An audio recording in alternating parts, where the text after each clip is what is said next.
Hello मेरे प्यारे बच्चों, कैसे हैं आप लोग। और बेटा जैसा कि आप देख सकते हैं कि आज हम लोग ऑप्टिक्स के पार्ट 5 की बात करेंगे, जिसमें मेनली हम लोग प्रिज्म से रिलेटेड चीज़ों के बारे में बात करेंगे। थोड़ा सा एक प्रिज्म का एक रिवीजन कर लें ताकि आप जब सवाल करें तो बेटा उससे रिलेटेड कोई आपको इश्यूज़ ना आए, कोई दिक्कत ना आए। तो हमारी कोशिश ये रहती है कि एक ब्रीफ सा रिवीजन कर लें, है ना। तो चलिए देखते हैं। तो प्रिज्म क्या होता है। पहली चीज़ तो ये जानेंगे बेटा, एक veg shape transparent refracting medium होता है ना। जैसे कि आप देख सकते हैं कि वेज शेप में ट्रांसपेरेंट रिफ्रैक्टिंग मीडियम होता है, bounded by two plane surface inclined at a certain angle. दो प्लेन सरफेस होते हैं जो कि एक सर्टेन एंगल से इंक्लाइंड होते हैं। देखो बेटा, जहाँ से रे एंटर करती है और जहाँ से रे बाहर आती है, अगर यहाँ से एंटर कर रही है तो उसको इंसिडेंट सरफेस कहेंगे, जहाँ से बाहर आएगी उसको इमर्जेंट सरफेस कहेंगे। और इन दोनों सरफेस के बीच की जो एंगल है, इसी को हम एंगल ऑफ प्रिज्म कहते हैं बेटा। तो कभी भी एंगल ऑफ प्रिज्म कहीं पूछा जाए कि क्या होता है, तो इंसिडेंट सरफेस और इमर्जेंट सरफेस के बीच का एंगल होगा। अगर सपोज कर लो कि रे यहाँ से एंटर करके यहाँ से निकले तो ये वाला एंगल ऑफ प्रिज्म होगा, है ना। यहाँ से एंटर करके इधर निकले तो बेटा ये वाला एंगल ऑफ प्रिज्म होगा। तो angle of prism incident surface और इमर्जेंट सरफेस के बीच का एंगल होता है। अब प्रिज्म दो काम करता है।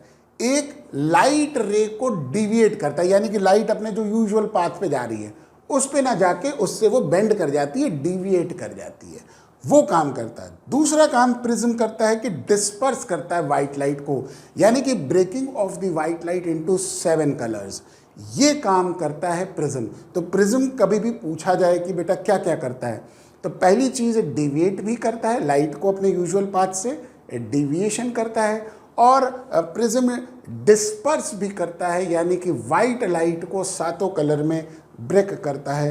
ये काम भी प्रिज्म ही करता है।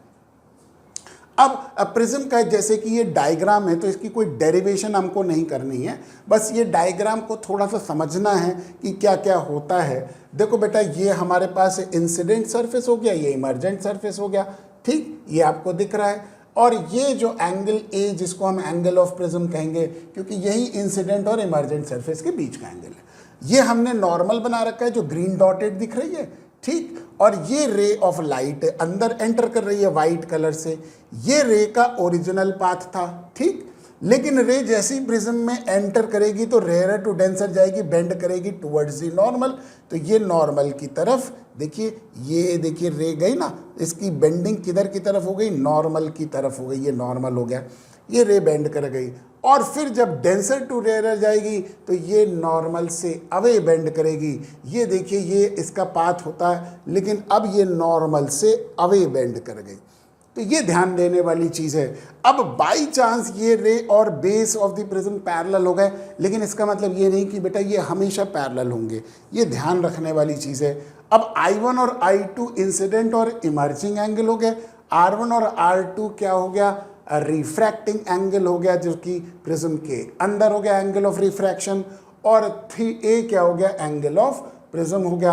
और जो लाल कलर से डेल्टा दिख रहा है बेटा, इसी को कहते हैं बेटा एंगल ऑफ डेविएशन, है ना। तो यहाँ पे मैंने लिख भी रखा है कि एंगल ऑफ प्रिज्म क्या हो गया, angle between incident and emergent surface. Angle of deviation, जिसको डेल्टा से डिनोट करते हैं, I1 and I2 incident angle और इमर्जेंट एंगल को कहते हैं, और R1 और R2 को refracting angle inside the prism कहेंगे। तो बेटा मेनली जब प्रिज्म की केस में रिलेशनशिप की बात करेंगे तो बेटा एंगल ऑफ प्रिज्म R1 और R2 का सम होगी। आप इसको वेरीफाई भी कर सकते हैं कि यहाँ पे देखिए, ये R1 और R2 जो हो गया, ये बराबर किसके हो जाएगा बेटा, ए के, है ना। उसी की डेरिवेशन यहाँ पे हमने निकाला है कि 1 2 3 से हमने ए बराबर R1 प्लस R2। तो रिजल्ट जो है वो आपको सिर्फ नोट करना है, जो कि लाल बॉक्स के अंदर है, ठीक। और डेल्टा बराबर क्या हो गया, sum of the incident and emergent ray minus times of R1 plus R2, ये ए के बराबर है। तो डिविएशन एंगल जो होगा वो बेटा I1 प्लस I2 माइनस ए हो जाएगा। तो हम ये भी कह सकते हैं कि sum of the incident angle plus emergent angle is equal to बेटा डेल्टा प्लस ए, यानी कि angle of deviation plus angle of prism होगा। तो मेनली ये 4 रिलेशनशिप्स आपको बेटा याद रखनी है प्रिज्म की। जब हम क्वेश्चंस करेंगे बेटा तो ये चीज़ें ध्यान रखनी है। चलिए नेक्स्ट आगे बात करते हैं बेटा कंडीशन फॉर मिनिमम डिविएशन। अब देखो बेटा होता क्या है कि I1 और I2 इंसिडेंट हमारे पास एंगल और इमर्जेंट एंगल हो गया। I1 को बढ़ाएंगे तो I2 कम होगा, है ना। और जैसे जैसे हम I1 को बढ़ाते चलेंगे I2 की वैल्यू कम होती चलेगी और एक ऐसी सिचुएशन आ गई जब I1 और I2 बराबर हो गए। उस समय हम ये पाएंगे कि डेविएशन एंगल जो होगा वो मिनिमम होगा, है ना, क्योंकि ग्राफ देखिए हमने डेल्टा I1 और I2 के बीच में बनाया है। तो डेविएशन एंगल मिनिमम उस कंडीशन में होगा जब I1 और I2 बराबर होंगे, लेट अस से I के। अगर ये बराबर हो गए तो बेटा R1 और R2 भी बराबर होंगे, लेट अस से R के। तो उस कंडीशन में R1 प्लस R2 A के बराबर होता है, तो A बराबर 2R के, यानी कि R बराबर A/2। ध्यान रखना है कि ये कंडीशन सिर्फ और सिर्फ बेटा तब लगेगी जब मिनिमम डेविएशन होगा, है ना। तो मिनिमम डेविएशन की कंडीशन में ये चीज़ लगेगी। ऐसे ही डेल्टा बराबर I1 प्लस I2 माइनस है, चूंकि I1 I2 बराबर है तो उसकी जगह 2I लिख दिया, तो 2I बराबर डेल्टा मिनिमम प्लस A, यानी कि I बराबर डेल्टा मिनिमम प्लस A/2। तो अगर R देखें तो वो A/2 है और I देखें तो डेल्टा मिनिमम प्लस A/2 होगा। तो refractive index of the prism जो कि A म्यू G बराबर sine I upon sine R। तो I की जगह डेल्टा मिनिमम प्लस A/2 और R की जगह A/2 हो जाएगा। ये रिलेशनशिप याद रखनी है। मैंने वही बात कही कि जो बेटा हमने लाल बॉक्स के अंदर डाल रखा है वो रिलेशनशिप्स आपको याद रखनी है। नेक्स्ट कंडीशन हो गई बेटा स्मॉल एंगल प्रिज्म के लिए। तो स्मॉल एंगल के केस में साइन थीटा, थीटा और टैन थीटा बराबर होते हैं, इसीलिए I1 बराबर म्यू R1, क्योंकि म्यू बराबर sine I upon sine R होता है ना। तो I1 बराबर म्यू टाइम्स ऑफ R1, ऐसे ही I2 बराबर म्यू टाइम्स ऑफ R2। तो अगर हम डेल्टा को लिखें तो I1 plus I2 minus R1 plus R2, I1 की जगह म्यू R1, I2 की जगह म्यू R2। इससे रिलेशनशिप आ गई delta is equal to mu minus 1 into A। अब ये स्मॉल एंगल की जो डेरिवेशन है बेटा, जो फॉर्मूला है, ये आपको कब इस्तेमाल करना है? ध्यान रखिए जब एंगल ऑफ प्रिज्म A की वैल्यू 30 डिग्री से कम हो, है ना। जब भी क्वेश्चन है 30 डिग्री से कम वैल्यू हो रही है या 30 डिग्री हो रही है, तो आप इस फॉर्मूले से रिलेशनशिप को निकाल सकते हैं, डेविएशन एंगल को निकाल सकते हैं। ठीक, अगला पार्ट जो है वो बेटा डिस्पर्शन का है। डिस्पर्शन यानी कि breaking of white light into 7 colours, उसी फिनोमेना को डिस्पर्शन कहते हैं। और जो 7 कलर मिलते हैं उसको बेटा हम स्पेक्ट्रम कहते हैं, है ना। और ये होता क्यों है, डिस्पर्शन होता क्यों है? क्योंकि बेटा अलग अलग वेवलेंथ के लिए अलग अलग रिफ्रैक्टिव इंडेक्स है। तो बेटा जैसे ही लाइट एंटर करेगी तो वाइट लाइट के अंदर 7 कलर कंस्टिट्यूट होते हैं, तो अलग अलग रिफ्रैक्टिव इंडेक्स होने की वजह से वो अलग अलग पाथ को लेता है। इसी फिनोमेना को हम कहते हैं बेटा डिस्पर्शन। तो ये वाइट लाइट एंटर करी, अब आप देखिए जब डिस्पर्स करेगी तो डेल्टा V यानी कि वॉयलेट का डेविएशन मैक्सिमम होगा। ये देखिए डेल्टा V दिख रहा है, ये कलर भी मैंने वॉयलेट बना रखा है, तो वॉयलेट का डेविएशन मैक्सिमम होता है और रेड का डेविएशन मिनिमम होता है। ठीक, और delta V minus delta R, इसको हम कहते हैं बेटा एंगुलर डिस्पर्शन यानी कि थीटा, जो कि delta V minus delta R हो गया। ठीक, अगर स्मॉल एंगल की कंडीशन देखें तो डेल्टा V बराबर mu V minus 1 into A होगा और डेल्टा R बराबर mu R minus 1 into A। तो मीन वैल्यू जो हो गई वो इन दोनों का सम हो गई, जो कि म्यू Y हो गई। यानी कि येलो की जो रिफ्रैक्टिव इंडेक्स, क्योंकि येलो जो लाइट है वो देखो बेटा बीच में आ रही है ना, लगभग बीच में आ रही है, तो इसका जो एवरेज हो गया वो येलो का हो जाएगा।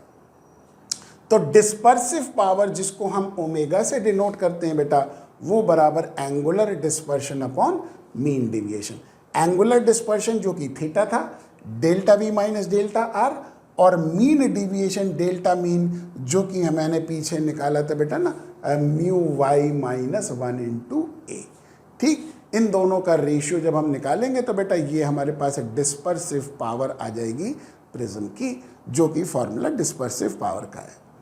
ठीक, ये कुछ फॉर्मूले थे बेटा जो कि आपको एक बार रिवीजन करना ज़रूरी है, क्योंकि जब न्यूमेरिकल्स करेंगे, जब क्वेश्चंस करेंगे तो ये फॉर्मूले ज़रूर लगेंगे। क्या क्या इंपॉर्टेंट पॉइंट्स हैं बेटा डिस्पर्शन के, याद रखने वाली चीज़ें, कई बार ऐसे छोटे छोटे पॉइंट्स के ऊपर क्वेश्चन आ जाता है। Refractive index of a material for wavelength lambda is given by Cauchy's relation, है ना। तो कॉचीज रिलेशनशिप से रिफ्रैक्टिव इंडेक्स हमको मिलता है वेवलेंथ से रिलेटेड।